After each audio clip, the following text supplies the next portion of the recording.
And welcome back to another edition of This Day in Sports History, a member of the Sports History Network. You can find more info and more podcasts at sportshistorynetwork.com. It's July 16th, and on this day in 1941, Joe Dimaggio hit safely for the 56th consecutive game. So it's really not what happened on this day, but what happened on the 17th. That was the bigger story, right? I mean, by this point, Joltin' Joe had made getting a hit in a game routine. So how different was Game 56 in the string than Game 55 or 50? Consider that Dimaggio had the record 11 games ago when he hit safely in his 46th straight game, passing Wee Willie Keeler. Heck, this wasn't even Joe's longest hitting streak in his career. 8 years earlier, when he played with the San Francisco Seals in the Pacific Coast League, he'd hit safely in 61 games. He went 3 for 4 on this day, feasting on Cleveland's pitching, as did most of the Yankee hitters. New York beat the Indians 10-3. The media boys kept asking if Joe was worried. Worried? He said. Why should I be worried? You only get worried when you're not hitting. Since May 15th, the Yankee Clipper had been consistently hitting. When his streak started on that day, the Yankees were a game under 500. On this day, the last day of his hitting streak, the Yankees were 19 games above 500 and on top of the American League standings, 7 games in front of Boston. They'd won 16 of their last 17 games, and was all of this because Dimaggio hit safely in 56 games? Well, no, but having a guy you can always rely on to get on base sure does help with run production. Of course, what this day does represent is the final game of the streak, the number we will always remember, right? The seemingly unreachable number. Some have approached it, but all have fallen short. Pete Rose came the closest in 1978 when he hit safely in 44 games, coming up one shy of tying Keeler. So, the streak continued on this day, and I'll have more tomorrow about the day when Joe did not get a hit. While we're on the topic of record setting, on this day in 2017, Roger Federer won his 8th Wimbledon men's singles title. Similar to Dimaggio, when Federer got to the Wimbledon final, it would have been stranger if he didn't win it. And just like Dimaggio's streak, Federer's 8th Wimbledon title would be the final one in the string.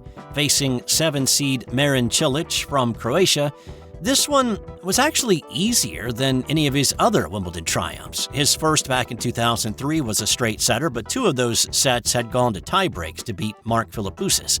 His repeat in 2004 was a 4-set win against Andy Roddick, followed by a little easier time in 2005 in a rematch with Roddick. There was the first meeting with Rafael Nadal in 2006 that he won in 4 sets, and then he was pushed to the limit by Nadal in a classic 5-setter in 2007. That one tied him with Bjorn Borg for consecutive Wimbledon men's singles titles at 5. The 2009 Wimbledon title was Federer's toughest of all, a 4-hour, 17-minute affair with Roddick that finally ended 16-14 in the 5th. His record-tying 7th Wimbledon singles title, when in 2012, Federer, as popular a player as he was, had to battle the crowd who were favoring the Scot, Andy Murray. After losing the first set, Federer won the next 3 for his 7th title. When he didn't win in the next 4 years, folks just kind of figured that was probably it. 7. It's a good lucky number. But Federer entered the 2017 Wimbledon on fire, racing through the draw as if a bucket of cooling water was on the other side. When he dispatched Cilic in straight sets 3, 1, and 4, he became just the second player in the Open era to blaze through the tournament without dropping a set. His 8th Wimbledon title topped Pete Sampras's and William Renshaw's 7 Wimbledon men's titles, and of course Novak Djokovic has since joined that group. But of course Djokovic missed out on a chance to tie Federer in this year's Wimbledon final. Now, for the record, Martina Navratilova holds the all-time record with 9 Wimbledon singles titles. And it was also Federer's 19th overall Grand Slam tournament victory, with his win at Wimbledon back in 2017. On this day in 1950, it was the World Cup final between Uruguay and Brazil, and this game is known for several reasons. First, the crowd. The official attendance for the final is listed at 173,850. The unofficial attendance is 199,854, but many have suggested that the crowd exceeded 200,000. Just suffice it to say, there were a lot of people watching this match in Maracanã Stadium in Rio de Janeiro that day, the most to ever watch a single sporting event. Secondly, Brazil had been the tournament favorite as the host, especially after the West and East German teams had still not been admitted by FIFA, and teams from behind the Iron Curtain either refused to attempt to qualify or dropped out after qualifying. Uruguay actually benefited from late drops. This was the first World Cup that started with pool play before advancing to the knockout stage, and Uruguay had only needed to play one game instead of 3 to advance. Even with more games played, Brazil was expected to wipe the field with the Uruguayans. The last time they had played, Brazil had won 5-1. The morning of the final, emphasizing here that the game had yet to be played, a couple of Rio papers declared Brazil World Cup champions. And an even more cart before the horse, chicken counting before their hatched moment. 22 gold medals, each with a different Brazilian player's name etched on it, were minted that morning in anticipation of a Brazilian win.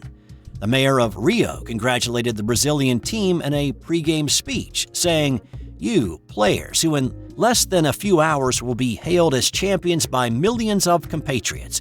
You, who have no rivals in the entire hemisphere. You, who will overcome any other competitor. You, who I already salute as victors." So, if you don't already know how this one turned out, you can probably guess. After a scoreless first half, Brazil scored first to the absolute elation of the largely Brazilian crowd in the 47th minute. But Uruguay's captain, Obdulio Varela, grabbed the ball and screamed at the referee that the goal should not have counted. The goal scorer was offside. The referee did not understand the language. Varela insisted an interpreter be brought in so he could be made to understand.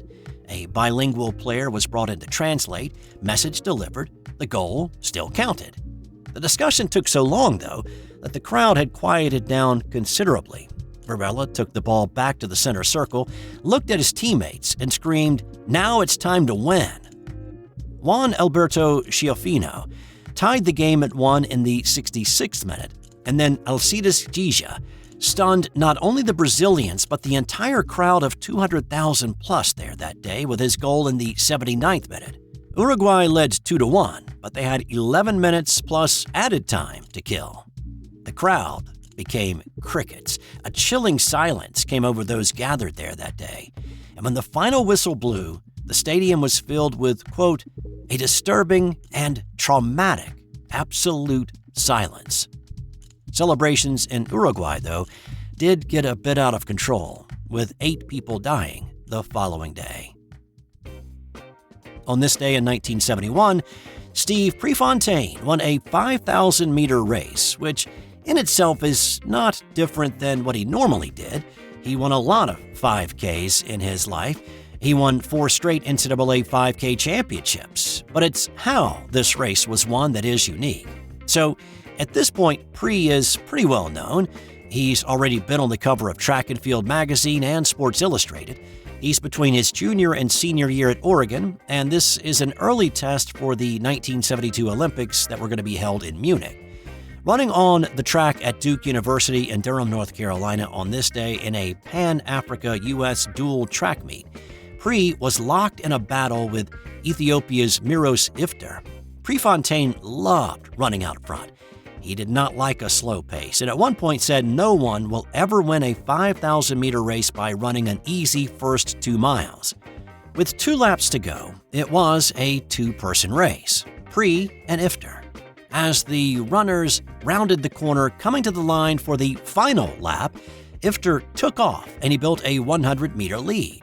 It was shocking to see, but as he crossed the line for the bell lap, and yes, the bell was ringing, Iftar slowed and then stopped in the first turn.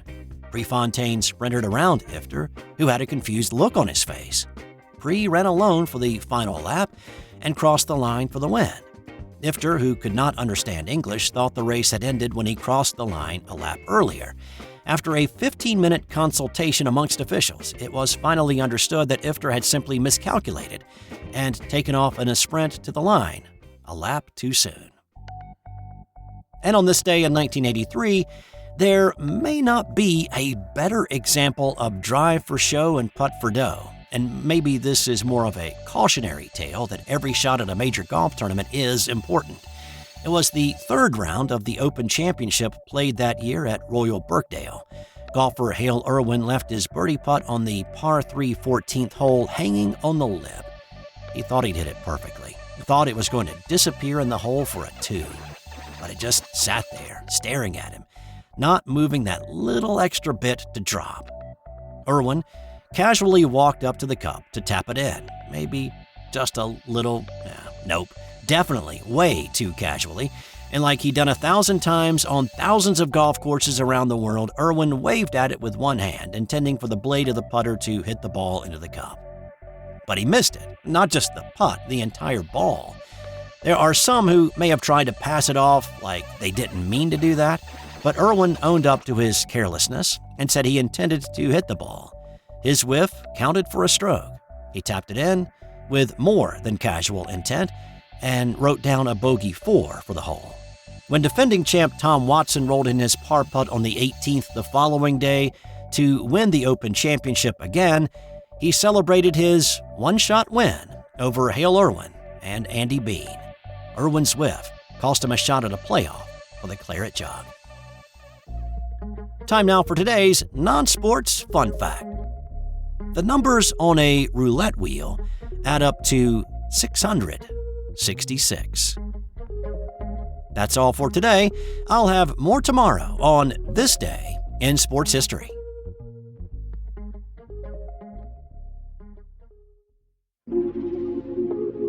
This has been an original Thrive Suite production.